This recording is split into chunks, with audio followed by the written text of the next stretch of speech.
વિદ્યાર્થી મિત્રો, સેમેસ્ટર 4માં લોક સાહિત્યનું જે 18નું પેપર છે, પ્રશ્નપત્ર 18, અને એમાં આજે મારો છેલ્લો ટૉપિક છે.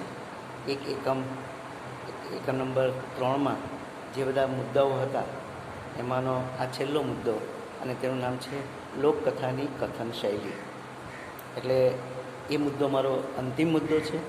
અને હવે પછી કદાચ તમે સેમેસ્ટર 4 પૂરું કરશો અને પછી તમે આગળ અભ્યાસ માટે જશો તો એ વખતે આ બધું તમને ઉપયોગી થઈ પડશે. આજે મારે વાત કરવી છે લોકકથાની કથન શૈલી વિશે. લોકકથાની કથન શૈલી અનેક રીતે મહત્ત્વની છે. આ સમજજો ખાસ, કારણ કે કથાનું કથન જ મહત્ત્વનું છે. કારણ કે લોકકથા તો ગળામાં સચવાયેલી છે, તો જે કથાનો કથક છે એ સામે બેઠેલા શ્રોતા વર્ગને ધ્યાનમાં લઈને એની કથનની શૈલી બદલતો હોય છે, અને એ શૈલી પર જ આ લોકકથાનો સૌથી મોટો આધાર છે.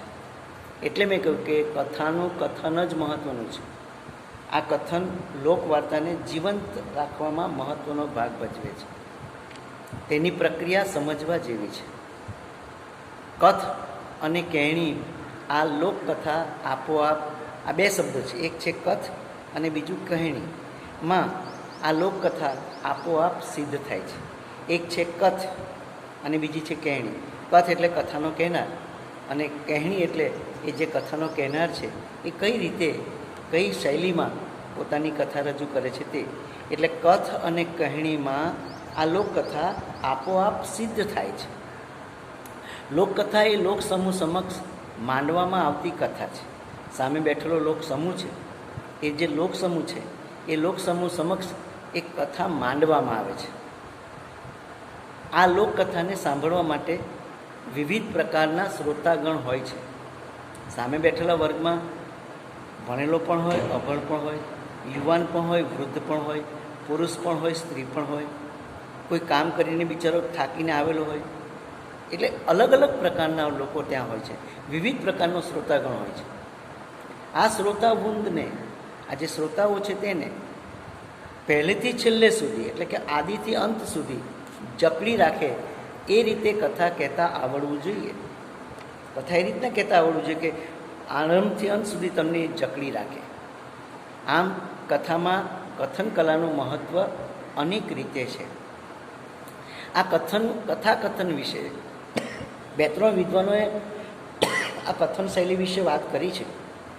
એમાં પહેલું નામ છે નરેશ વેદનું.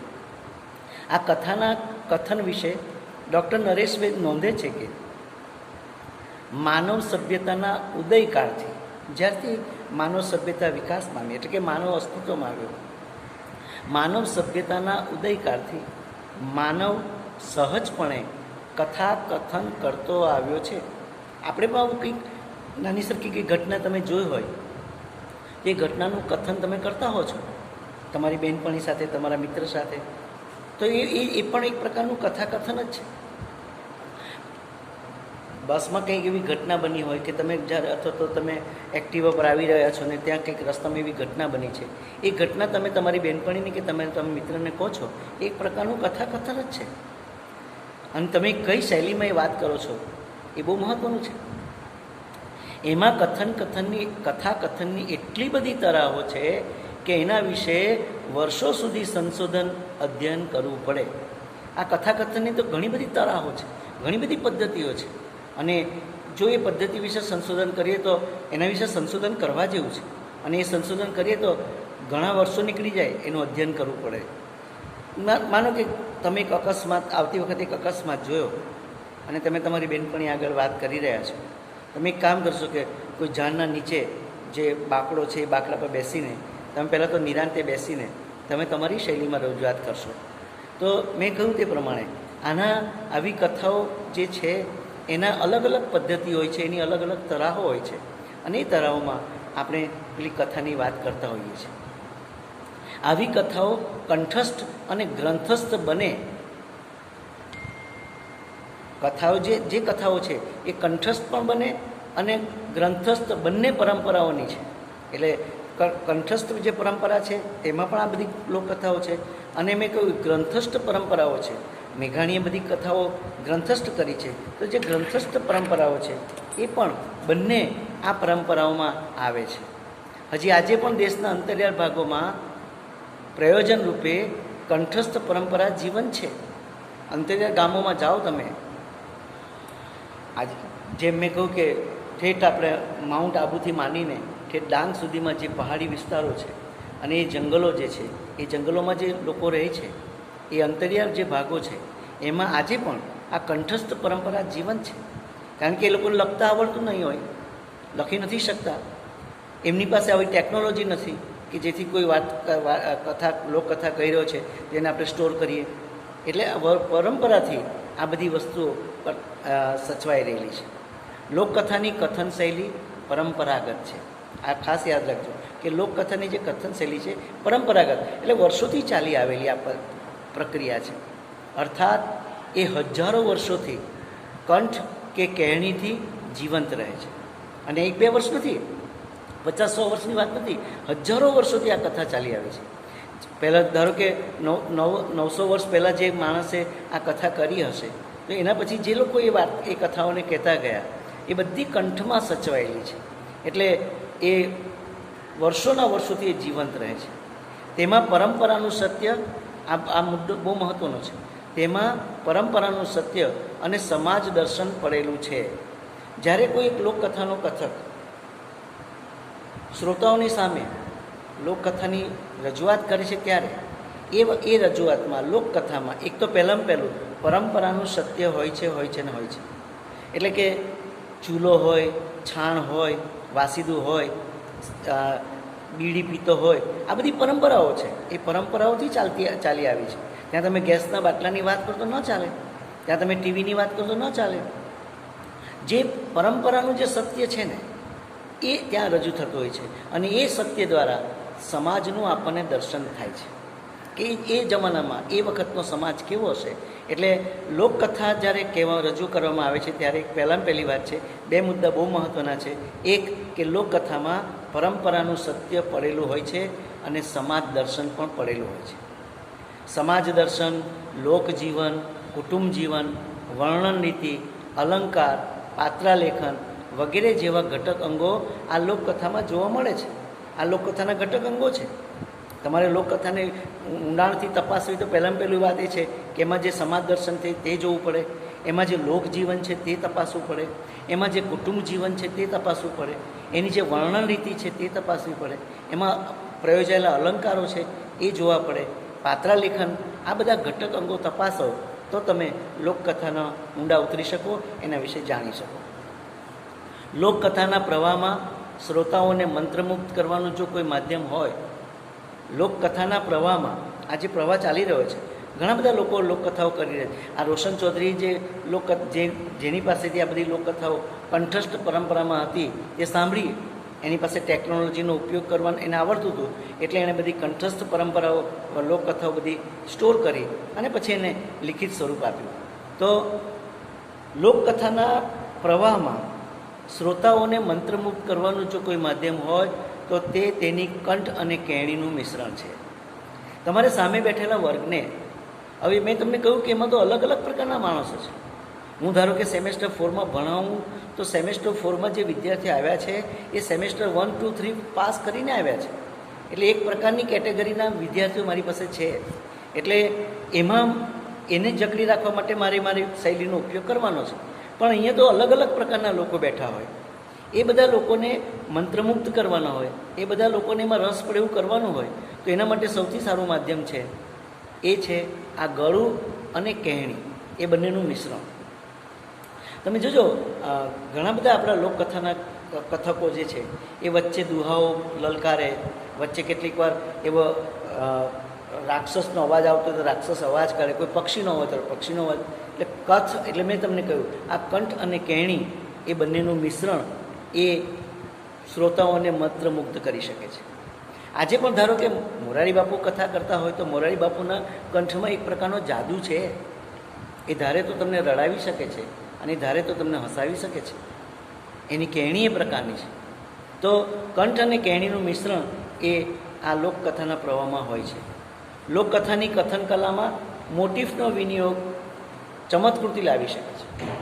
એટલે જે કોઈ લોકકથાનો કથક હોય છે એ લોકકથાનો કથક એની લોકકથામાં આ મોટિફનો વિનિયોગ કરે ને કરે, અને એક જ મોટિફનો ઉપયોગ ન કરે, ઘણા બધા મોટિફનો પણ એ ઉપયોગ કરી શકે, પણ એ કરીને એવું કરવા પાછળનું પ્રયોજન એનું એક જ છે કે કથામાં ચમત્કૃતિ લાવે. જ્યાં સુધી કથામાં ચમત્કૃતિ ન આવે ત્યાં સુધી જે લોકકથાના શ્રોતાઓ છે એને એમાં રસ ન પડે. એટલે ચમત્કૃતિની વાત લાવવા માટે એ મોટિફનો પણ ઉપયોગ કરે છે. દરેક કથક પોતાના અનુભવ, દર્શન અને ચિંતન પ્રમાણે મોટિફનો ઉપયોગ ઘટનાના વિકાસમાં કરતો હોય છે. આ બહુ મોટી વાત છે કે દરેક કથક જે છે એ પોતાના અનુભવ પ્રમાણે મોટિફનો ઉપયોગ કરે છે. એણે સમાજનું દર્શન કર્યું છે. ઝવેરચંદ મેઘાણીએ સમાજનું દર્શન કર્યું છે, તો એ દર્શન પ્રમાણે મોટિફનો ઉપયોગ કરે છે. એણે આ સમાજનું ચિંતન કર્યું છે. આ બધી ઘટનાઓનું એણે ચિંતન કર્યું છે. એ ઘટનાઓથી એને ઘણું બધું જાણવા મળ્યું છે. તો એ ચિંતન ને રજૂ કરવા માટે પણ ક્યારેક એ મોટિફનો ઉપયોગ કરે છે. એટલે અનુભવ માટે, દર્શન માટે, ચિંતન માટે આ કથક જે છે એ મોટિફનો ઉપયોગ કરતો હોય છે. અને એ દ્વારા જે લોકકથાનો જે વિકાસ છે એ વિકાસ આગળ વધતો હોય છે. એકનો એક મોટિફ જુદી જુદી જાતની ઘટના પ્રસંગમાં કઈ રીતે પ્રયોજાય તેનું જ્ઞાન કથકને હોય છે. મોટિફ ભલે ને એકનું હોય, સોનાનો વાળ અને સોનાના વાળવાળો ગોવાળ, તો ભાઈ એ સોનાના વાળવાળો ગોવાળ એ મોટિફ છે. એ મોટિફને એ કથક જાણે છે કે મારે કઈ કઈ રીતે એનું પ્રયોજન કરવું. એટલે એકનું એક જ મોટિફ ભલે એક હોય, પણ જુદી જુદી જાતના ઘટના પ્રસંગમાં કઈ રીતે પ્રયોજાય તેનું જ્ઞાન કથકને હોય છે. આમ લોકકથાના કથક પાસે કથાને મોટિફ પ્રમાણે વળાંક આપવાની કળા આપોઆપ સિદ્ધ થયેલી હોય છે. એટલે તમે જુઓ કે લોકકથાનો જે કથક છે એની પાસે મોટિફ દ્વારા લોકકથાને વળાંક આપવાનું કામ એ કરતો હોય છે. અને સ્વાભાવિક છે, મેં કહ્યું તે પ્રમાણે કે લોકકથામાં આ મોટિફ જે છે એ ચમત્કૃતિ લાવવા માટે જ પ્રયોજાતો હોય છે. તો એ ચમત્કૃતિને કારણે શ્રોતાઓમાં એક પ્રકારનો આનંદ વ્યાપી વળે છે.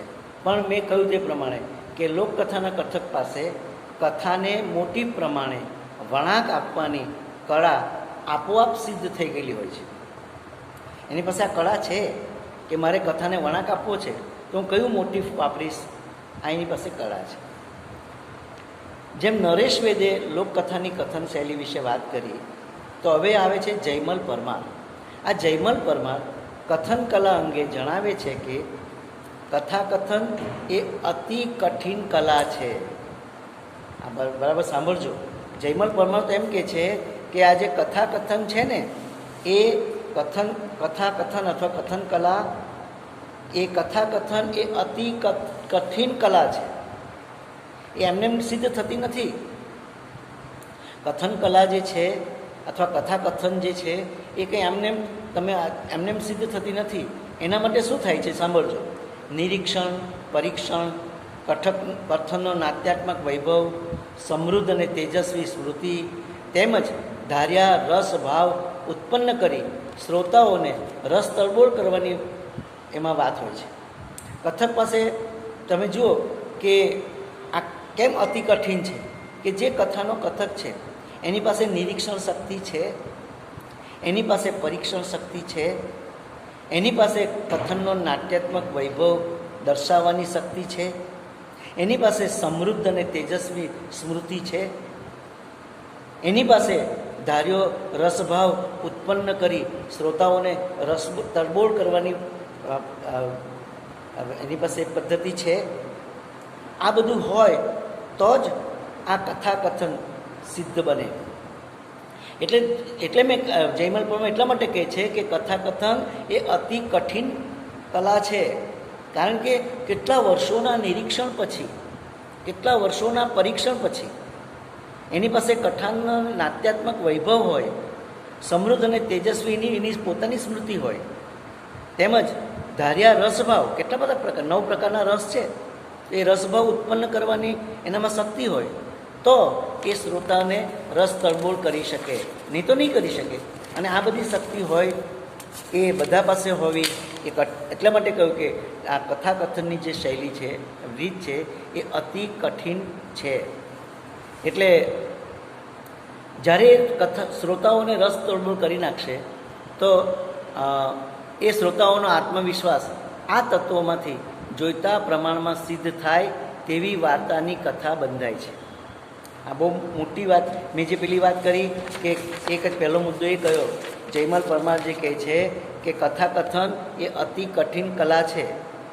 કથાનો કથક છે એને નિરીક્ષણ કરતાં, પરીક્ષણ કરતાં, કથનનો નાટ્યાત્મક વૈભવ દર્શાવતા, સમૃદ્ધ અને તેજસ્વી એની સ્મૃતિ હોય, ધાર્યા રસભાવ ઉત્પન્ન કરી શ્રોતાઓને રસ તરબોળ કરી દેવાથી શ્રોતાઓનો આત્મવિશ્વાસ આ તત્વોમાંથી જોઈતા પ્રમાણમાં સિદ્ધ થાય તેવી વાર્તાકારની કથા બંધાય છે. આ બધા ગુણો એનામાં હોવા જોઈએ અને એટલા માટે અતિ કઠિન કલા છે. આ રીતે કથક લોકકથાના પાત્રોના વર્ણનથી, જે કથક છે એ લોકકથાના પાત્રોના વર્ણનથી, અલંકારથી, સંવાદથી એ કથાને શ્રોતાઓના ચિત્તમાં સંક્રાંત કરે. સંક્રાંત કરવું એટલે એમાં રોપે છે. સંક્રાંત કરવું એટલે એના મનમાં રોપે છે. વાર્તાને રોપવાનું કામ આ કથાકથક કરે છે. એ માટે એની પાસે પહેલાં એની પાસે કળા છે કે ભાઈ પાત્રોનું વર્ણન કરે છે, વચ્ચે વચ્ચે અલંકારોનું પ્રયોજન કરે છે, પછી એવા સંવાદો રજૂ કરે છે. માનો કે વાઘ આવ્યો હોય તો વાઘનો જે ગર્જના છે એ પ્રકારની ગર્જના પણ એ પોતાની વાર્તામાં રજૂ કરતો હોય છે. અને આમ કરીને એ શ્રોતાઓના ચિત્તમાં પેલી લોકકથા સંક્રાંત કરે છે. લોકકથાની કથન કળામાં આપણને લોકમાનસ અને તેને અનુરૂપ લોકહિતને સમજવા માટે નવા નવા દ્રષ્ટિબિંદુ અપનાવતો કથક આપણને જોવા મળે છે. પહેલી એક વાત છે કે લોકકથાની કથન કળામાં એ જે કથન કળા છે એમાં આપણને એ સામે બેઠેલું લોકમાનસ છે એણે જોવું પડે કે લોકમાનસ અત્યારે કઈ વાતને સ્વીકારવા તૈયાર છે, કયા મુદ્દાઓ સ્વીકારવા તૈયાર છે. તો એને, અને બીજું કે હું એવી કઈ વાત કરીશ કે જે લોકહિત માટે ઉપયોગી થઈ પડશે, લોકોના હિત માટે ઉપયોગી થઈ પડશે, એ બધું એને સમજવું પડે. અને એના માટે નવા નવા દ્રષ્ટિબિંદુ એને અપનાવવા પડે. આની પાસે આ જો કળા નહીં હોય ને તો એ લોકકથાનો કથક જે છે એ લોકકથાના એટલે કથન શૈલીની નબળી પડી જાય છે જો આ બધું ન હોય તો. આ કથન કળામાં માનવ ચિત્તને સ્પર્શવાનો અને એ ચિત્તની પ્રક્રિયાને વશવર્તીને કથક વાર્તાનું કથન કરે છે. પહેલાં કે એ જ્યારે કથા કરે છે ત્યારે, હવે ધારો કે હું હમણાં અંતરિયાળ ગામડામાં જઈને વાત કરું તો મારી વાત કોઈ ન સાંભળે, કારણ કે મારી પાસે જે ભાષા કે બોલી છે એ કદાચ એ લોકોને માન્ય ન હોય. એટલે પહેલી વાત એ છે કે જે સામે શ્રોતા વર્ગ બેઠો છે એની જે બોલી છે એ કથક પાસે હોવી જોઈએ. એ બોલીમાં એની વાત કરી શકતો હોય છે. એટલે પહેલી વાત એ છે કે પહેલી માનવ ચિત્તની પ્રક્રિયાને વશવર્તીને કથાનું વાર્તાનું કથન કરે છે. એટલે જે શ્રોતા વર્ગ છે એના ચિત્તમાં હમણાં શું ચાલી રહ્યું છે, એ વાર્તાને સ્વીકારવા તૈયાર છે એનું ચિત્ત. એટલા માટે પહેલાં એ વાતાવરણ ઊભું કરશે અને એ વાતાવરણ ઊભું કરીને એને જે વાત કેવી છે તે કરશે. લોક મિજાજનું સાંગોપાંગ દર્શન કરાવીને કથા પૂરી કરે છે. લોક મિજાજ એનું જે સાંગોપાંગ દર્શન, આ જે સામે બેઠેલો શ્રોતા વર્ગ છે એનો જે મિજાજ છે એ મિજાજને સાંગોપાંગ દર્શન એ કરાવે છે કથા દ્વારા. એ લોકોને રસ એટલા માટે પડે છે કે એમની પોતાની વાતો છે ને એમની પોતાની બોલીમાં પેલો કથક કહી રહ્યો છે એટલે એમને રસ પડે છે.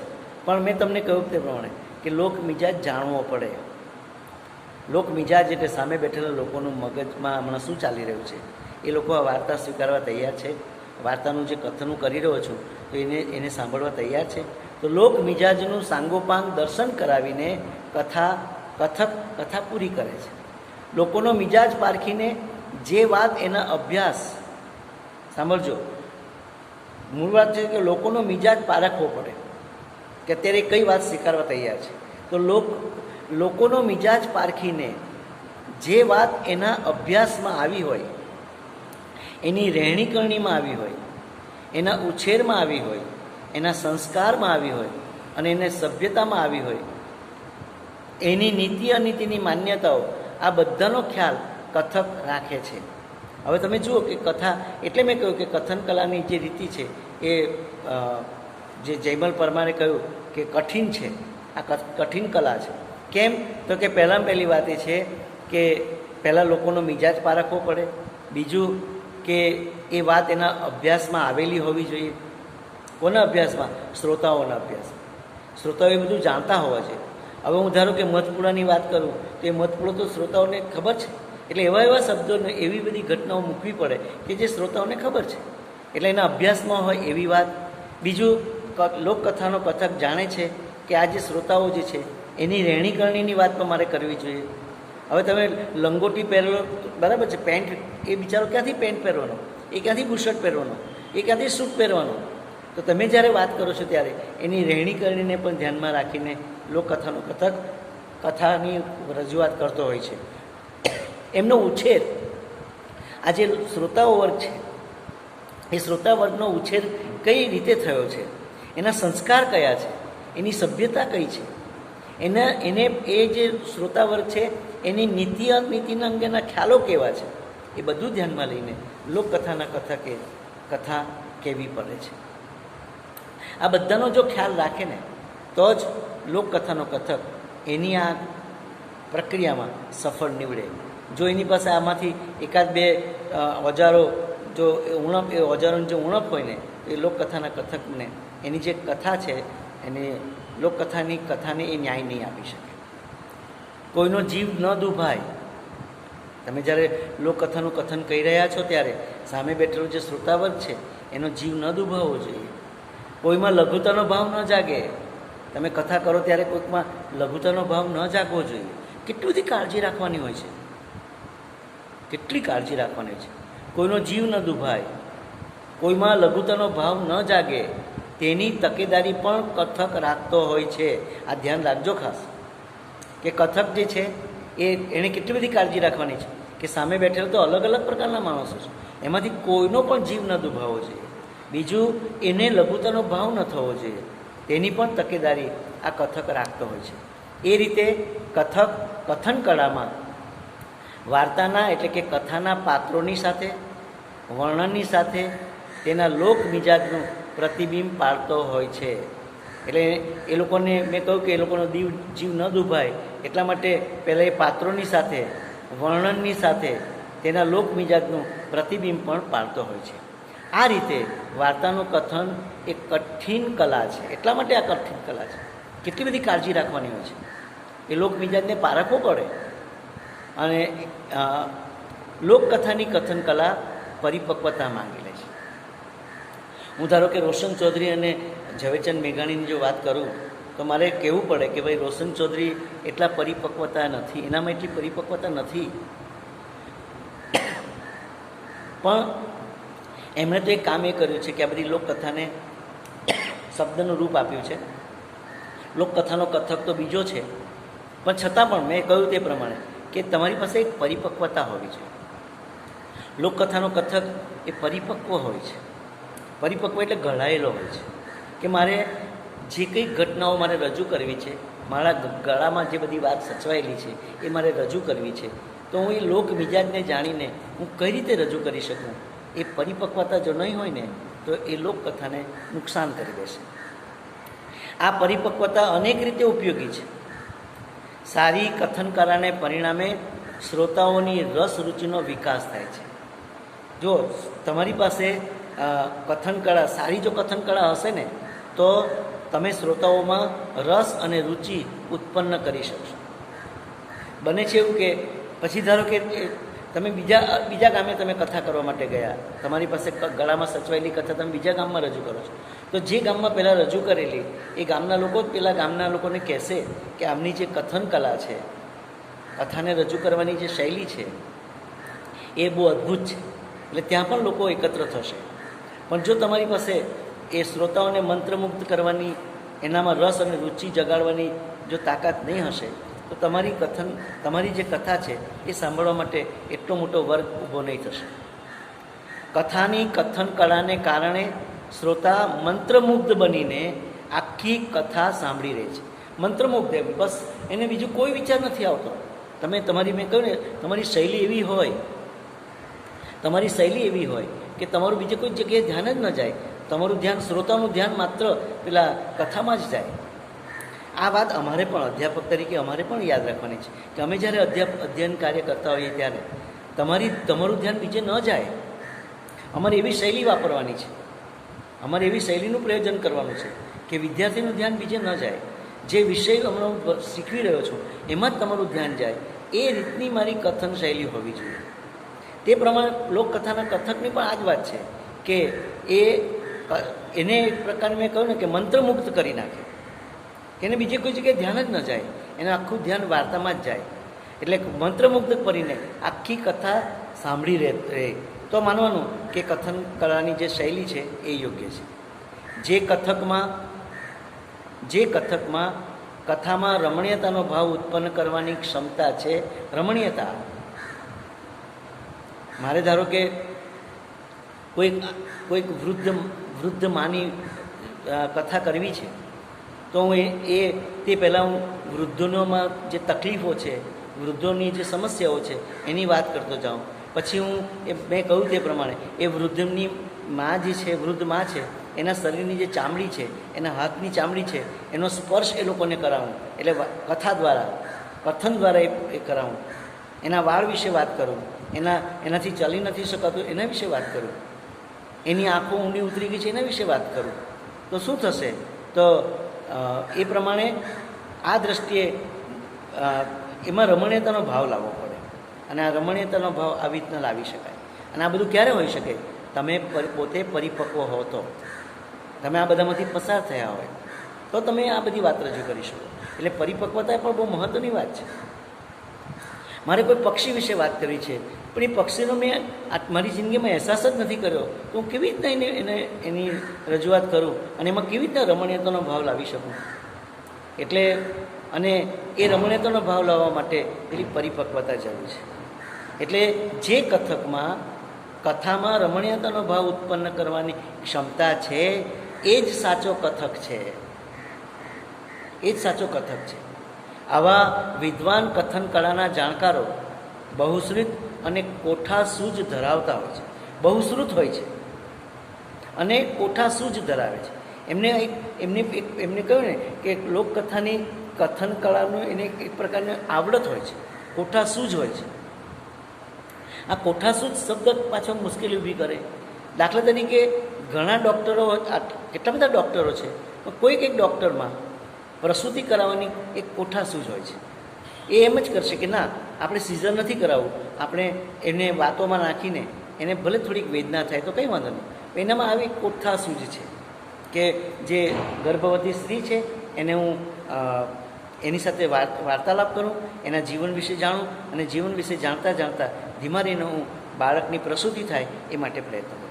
આ કોઠાસૂઝ નહીં હોય ને તો કામ નથી. એટલે એ અમુક ડૉક્ટરોમાં આ પ્રકારની કોઠાસૂઝ હોય છે. એટલે જ મેં કહ્યું કે એ બહુશ્રુત હોવો જોઈએ અને એનામાં એક પ્રકારની કોઠાસૂઝ હોય છે. લોકકથાના કથક પોતપોતાના જમાના પ્રમાણે, સમય પ્રમાણે, પરિસ્થિતિ પ્રમાણે અને રસની પ્રક્રિયા પ્રમાણે વાર્તાને જીવંત બનાવી શકે છે.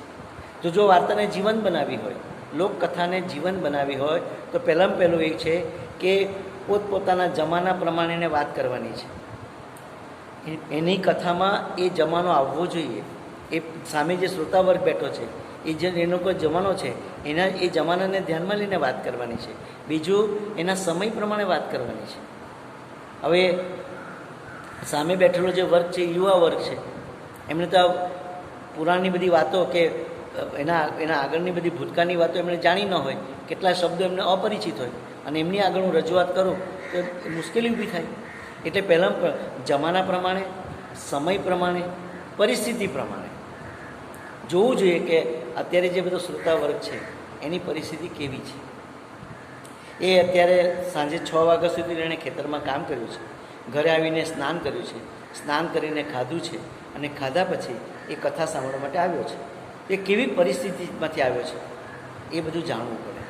અને બીજું રસની પ્રક્રિયા પ્રમાણે વાર્તા. તમને લોકકથાના કથકને આ જે 9 રસો છે એનો ખ્યાલ હોવો જોઈએ કે મારે હમણાં કયા રસમાંથી કયા રસમાં એમને લઈ જવા છે.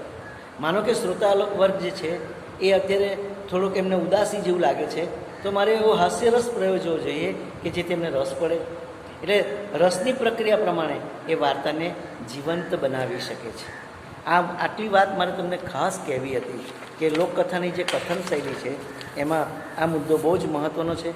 અહીંયા હું મારી વાતને અટકાવું છું અને તમે બધા આ જો ઝેરોક્સ તમારી પાસે નહીં હોય તો હું અત્યારે સાજનને એને કહી રાખીશ કે સ્ટોર કરી રાખશે અને એ તમે જ્યારે પણ આવો ત્યારે તમને મોકલી આપશે, અથવા તો પછી વોટ્સએપ દ્વારા એ તમને મોકલવાનો પ્રયત્ન કરશે.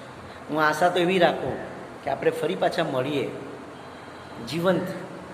આ ઓનલાઈન તો ખરું જ, ઓનલાઈનમાં જે મેં કહ્યું તે પ્રમાણે હવે આ જ લોકકથા ઓનલાઈન કરવાની તો લોકોને કેવી રીતના રસ પડે, તો જે શ્રોતાવર્ગ છે એના હાવભાવ હું કેવી રીતના જાણી શકું. એટલે ઓફલાઈન વર્ગો શરૂ થાય એવી ભગવાનને પ્રાર્થના કરું છું. પણ સેમેસ્ટર 4માં મારે જે મુદ્દાઓ ચલાવવાના હતા એ મોટાભાગના મુદ્દાઓ મેં ચલાવી નાખ્યા છે. હા, રોશન ચૌધરીની જે દક્ષિણ ગુજરાતની ચૌધરી વાર્તાઓ છે એ બધી મોટાભાગની મેં ચલાવી છે. ન ચલાવી હોય તો તમારી પાસે છે જ, તમારી પાસે બધી વાર્તાઓ છે જ, એ વાર્તાઓ તમે વાંચી લેજો. હા, એના પરથી મેં એક સવાલ બનાવ્યો છે. એ સવાલ જે છે એ જવાબની ઝેરોક્સ હું તમને મોકલવાનો અથવા તો વોટ્સએપ પર મોકલવાનો પ્રયત્ન કરીશ. આજના પૂરતું હું માનું છું ત્યાં સુધી આટલું બરાબર છે.